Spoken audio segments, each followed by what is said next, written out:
Bonjour Philippe. Bonjour Marie, bonjour à toutes et à tous pour le troisième volet. On avait vu la généralité du système de fameux triangle de Karpman. On a vu la dernière fois la victime, Soumise et rebelle. Et puis aujourd'hui... Avec les deux versions. Aujourd'hui, tu vas nous parler Sauveur. Du sauveur. Ah, le sauveur. Ah. Je l'aime bien aussi, hein. J'aime bien la victime, j'aime bien le sauveur, j'aime bien le persécuteur, parce que je vois derrière un petit garçon, une petite fille qui s'est construit du mieux qu'il pouvait. Je crois que la compassion, c'est quand on est capable d'être déjà à minima en lien avec son enfant intérieur, mais aussi avec l'enfant intérieur de l'autre, et de se dire, voilà, je constate ses comportements, je vois bien que ce n'est pas ajusté, et en même temps, je peux imaginer ce qu'il a vécu pour que sa construction soit de ce type-là. Alors le sauveur. Le sauveur, comment vous dire, il y a quelque chose qu'il va avoir vraiment du mal à comprendre dans sa vie. Il y a un dicton qui dit que quand un homme a faim, il vaut mieux lui apprendre à pêcher que lui donner un poisson. Oui, c'est plus constructif. Tout le monde comprend. Le sauveur aussi. Et ça rentre là, ça ressort là. Il ne peut pas s'empêcher. Le sauveur ne peut pas s'empêcher de sauver l'autre, de faire à la place de l'autre. Et donc, avec les conséquences que ça va avoir, en particulier, de ne pas donner la possibilité à l'autre de s'autonomiser, en particulier si c'est un enfant. Il va le mettre en difficulté, si c'est un ami aussi, si c'est un conjoint, où on va avoir des relations comme ça de sauveur. Le sauveur ne permet pas à l'autre de continuer à grandir. Il va même l'inviter à ne plus fonctionner, voilà, à rester passif. C'est ce qui va être la plus lourde des conséquences, même si, effectivement, le sauveur, c'est agréable dans notre environnement, hein. Il y a des tas d'endroits où c'est super sympa, puisqu'il va se substituer à nous sans même nous demander notre autorisation, et il va faire à notre place. C'est très confortable. Très confortable. Donc on est dans un groupe, dans un espace, et puis il y a une personne qui fait tomber son verre, et hop, il y a tout de suite quelqu'un qui va chercher du sopalin et va nettoyer à sa place, au fond, et parce qu'elle ne peut pas faire autrement. Elle ne peut pas s'en empêcher. Vous voyez, c'est un peu la définition d'une addiction. Ben, le sauveur, il ne peut pas faire autrement. Il faut qu'il sauve. Hein, c'est sa mission et c'est son boulot. Alors, qu'est-ce qui s'est passé dans l'enfance pour que je me sois développé avec cette âme de sauveur? Vous vous doutez bien que je suis bien évidemment en cadre de référence externe. Parce que j'attends de me nourrir des retours des autres. Alors, vous savez, quand j'accompagne des infirmières, tout le monde connaît ce jeu autour des mots soigner.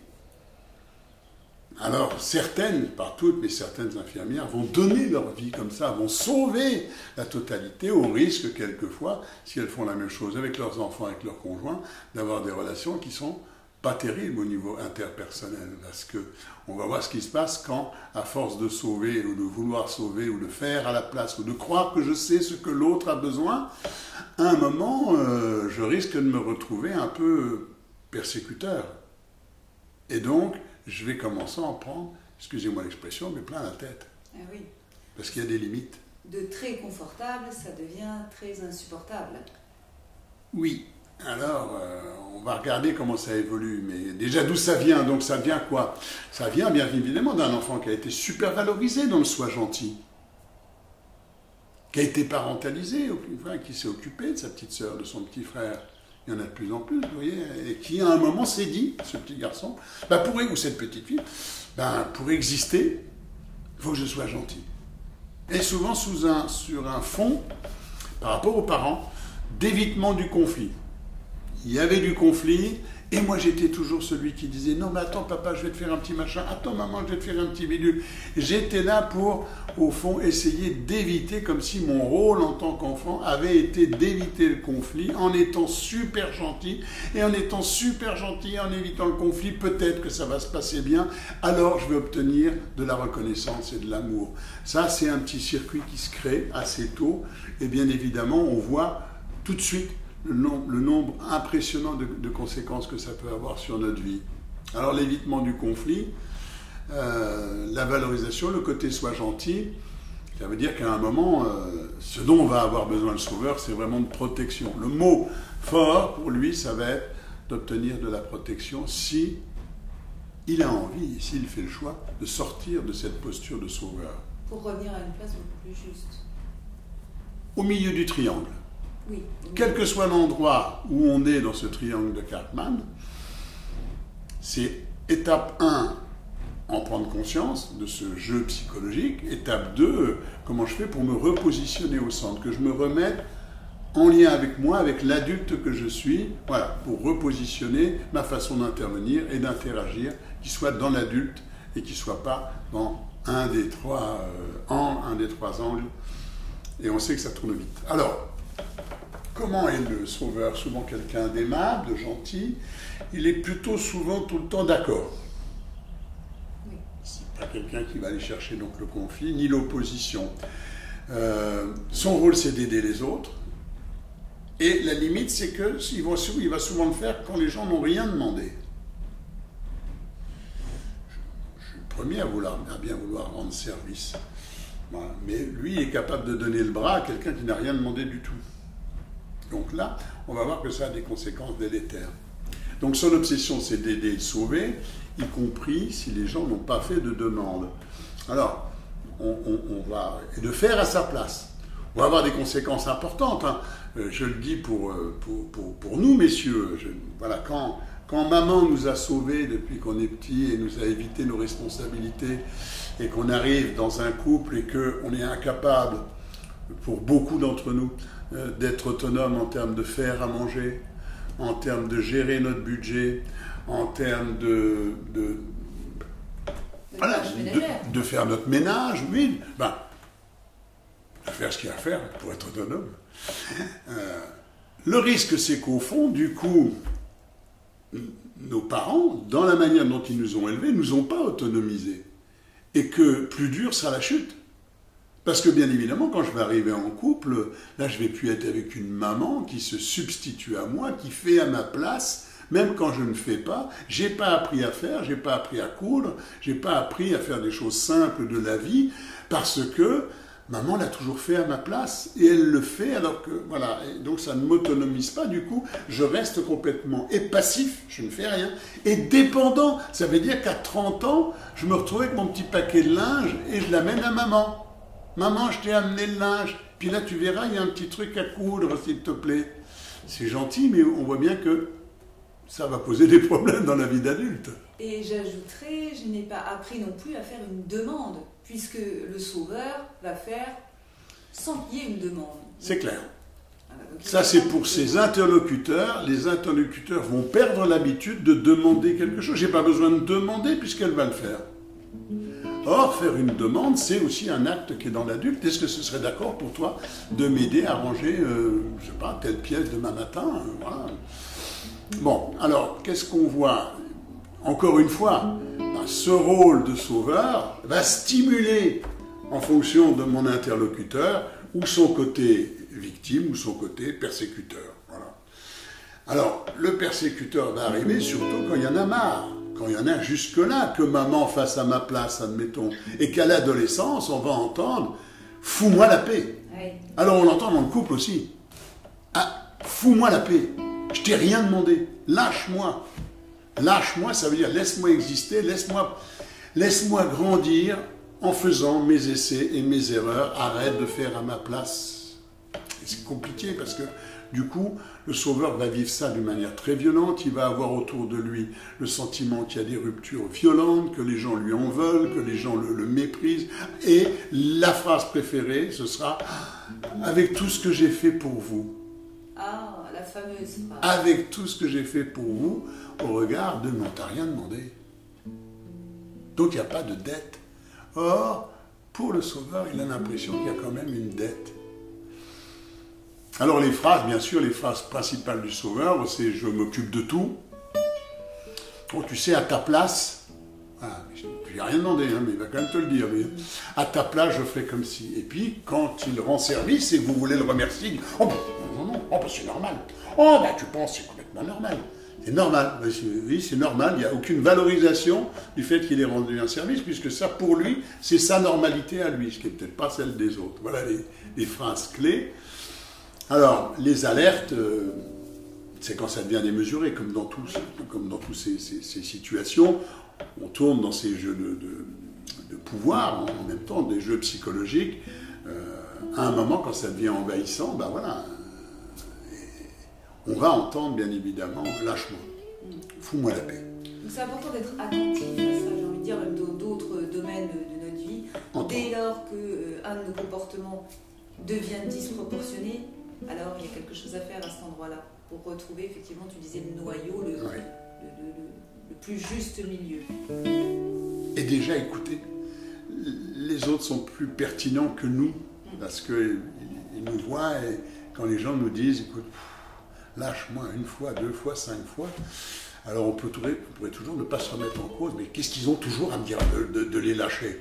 Et là, je repousse la faute sur l'autre, et de ne pas entendre que, si on me le dit souvent, c'est qu'il y a quelque chose que j'ai à transformer, parce que ça devient difficile, désagréable, voire pénible pour les autres, et que si je ne l'entends pas, je vais avoir des ruptures violentes, des adolescents qui vont se barrer, des maris qui vont partir chercher des cigarettes, et qui ne reviendront jamais. Donc, à un moment. Comme phrase, il me venait aussi le « laisse-moi vivre ». Laisse-moi vivre tranquille. Oui. Laisse-moi vivre ma vie. Donc ça, alors, c'est bien évidemment, de se poser ces questions quand il a des retours, comme ça, plusieurs retours, où il peut entendre qu'il y a quelque chose à transformer. Au-delà de 2, il faut s'en occuper. Une fois, ça peut être une exception. 2 fois, bon. Mais si je l'entends 3 fois, qui plus est de personnes différentes, il va falloir quand même que je me pose une question. Quelle est la part qui m'appartient dans ce que j'entends, dans ce que je constate? Voilà. Et 3 fois, ça peut plus être du hasard. Ça veut dire que ça parle de moi. Ça parle de la manière dont je me suis construit et que probablement j'ai quelque chose à transformer à ce niveau-là. Comment on peut en sortir? Il faut se poser cette question. Comment on peut en sortir? Je te le disais déjà, première étape, c'est déjà d'en prendre conscience, d'écouter les autres. Voilà comment ça fonctionne avec les autres. Peut-être de le voir chez les autres aussi, avant de le voir chez soi. Regardez autour de vous, si vous voyez des gens qui sont vraiment structurés comme des sauveurs. Et si vous trouvez ça complètement normal, c'est normal qu'une maman fasse tout ça. Posez-vous la question. Elle a peut-être le même problème que vous, tout simplement. Alors, il va y avoir une première piste quand je veux travailler sur mon côté sauveur. 1, c'est n'apporter de l'aide à quelqu'un que dans 2 conditions. 2. Avec son accord, donc je lui ai demandé, est-ce que c'est d'accord que je t'aide? Et j'ai attendu qu'elle me dise vraiment, oui, c'est d'accord, je veux bien que tu m'aides. Bon, ok. Ou à sa demande. Et encore en y mettant des conditions. Sinon, ça va devenir invasif, intrusif. Si mon enfant me dit, est-ce que tu veux bien m'aider à mettre ces 2 gros livres sur une étagère, et que je fais ça, mais que je range toute sa chambre et que je passe l'aspirateur, ça va pas.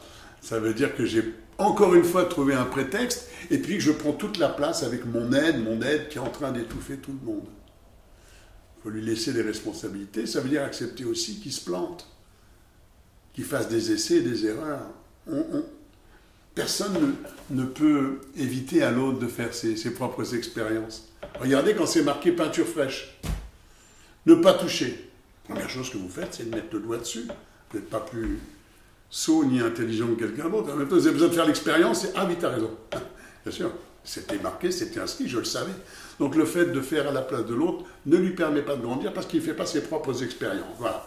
Alors, qui plus est, il y a un présupposé que je trouve manquant dans cette position de sauveur, et c'est difficile quand on est enfant, ça veut dire que on peut avoir le sentiment que je n'ai pas les ressources. Que je ne suis pas capable. Que je ne suis pas capable. Ça va développer au niveau des enfants, au niveau des conjoints, qu'elle n'est pas capable, que l'autre n'est pas capable, puisqu'il y a toujours quelqu'un pour se substituer à moi. Donc c'est pas très bon pour l'estime de moi, quoi. Ça renvoie un message inconsciemment que je ne suis pas capable, puisque c'est toujours maman qui le fait, c'est toujours papa qui s'en occupe. Voilà. Et ça nous ramène, tu allais le dire certainement, à ce présupposé dont on a déjà parlé, qui est que toute personne a vraiment les ressources. Ça, c'est notre croyance commune, Marie. Oui. Ça fait partie de nos présupposés, la certitude que les gens, ceux qu'on accompagne, ceux qu'on rencontre, ont les ressources. Voilà, pour aller vers leurs objectifs à eux, pas pour les nôtres, mais pour les leurs d'objectifs, ils ont les ressources. Et que nous, on est juste là pour stimuler ces ressources, les accompagner avec beaucoup de modestie et dans le respect de ce qu'ils veulent eux.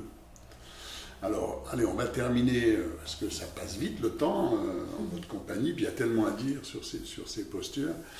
Qu'est-ce qu'on a besoin pour l'entourage? L'entourage d'être clair dans sa demande. Donc de reprendre l'initiative de faire des demandes, ne pas abandonner le sauveur, de lui faire des demandes claires. Est-ce que tu veux bien, de telle heure à telle heure, m'aider à faire ça? Donc quelque chose qui soit très contenant et qui ne laisse pas le sauveur reprendre toute la place avec son aide débordante. Ensuite, faire attention à ce qu'il n'y ait pas de dette dans le lien. Qu'il y ait un deal, mais pas de dette. Ça veut dire que c'est très important qu'on trouve des solutions pour que ce ne soit pas toujours dans le même sens. Voilà, je suis plutôt serviable si on me sollicite. Et en même temps, je suis à l'aise à demander et à solliciter aussi. Donc, ce qui est important, c'est qu'on sente qu'il y ait du 50-50, que ce ne soit pas toujours unilatéral et que ce soit équilibré pour qu'il ne s'installe pas, consciemment ou inconsciemment, une dette, ni entre l'enfant et le parent, ni dans le couple, ni avec les collaborateurs. Voilà. Puis pour terminer, une petite histoire pour le sauveur. Petite histoire, c'est une chrysalide qui est en train de devenir papillon. Alors, il lui faut des heures et des heures pour sortir de cet état. Puis quand elle sort, elle a besoin de mettre ses ailes au soleil pendant très très longtemps, de sécher ses ailes avant de s'envoler. Et observe, donc une personne qui observe ça, la chrysalide en train d'essayer de sortir, et il voit bien que c'est long, que c'est difficile. Il voit bien que c'est long et que c'est difficile. Et il ne peut pas s'empêcher. Alors, il va chercher un tout petit cutter en inox propre et avec beaucoup de délicatesse, il va ouvrir la coquille de l'extérieur de la chrysalide pour l'aider pour qu'elle devienne papillon. À part que, du coup, il a complètement faussé le processus qui est qu'il faut des heures pour que ensuite le papillon se mette sur une branche, qu'il laisse sécher et puis qu'il puisse s'envoler. Et donc, dans ce cas de figure, donc, il a ouvert, bien sûr, la chrysalide s'est mise sur une branche, mais voilà, elle ne volera jamais. Donc ça, ce serait un peu la moralité. Attention à ne pas ne pas vous nourrir de votre aide aux autres, parce que ça montre aussi une tellement grande détresse. J'ai tellement besoin de l'autre pour qu'il me reconnaisse et qu'il me dise que c'est bien. Et attention, c'est que les gens, je le dis, quand ces personnes, tout d'un coup, leur système de sauveur ne fonctionne plus, ça va commencer à être coûteux, parce qu'ils vont commencer à entendre « lâche-moi » et eux n'auront plus qu'une seule chose à dire « avec tout ce que j'ai fait pour toi ».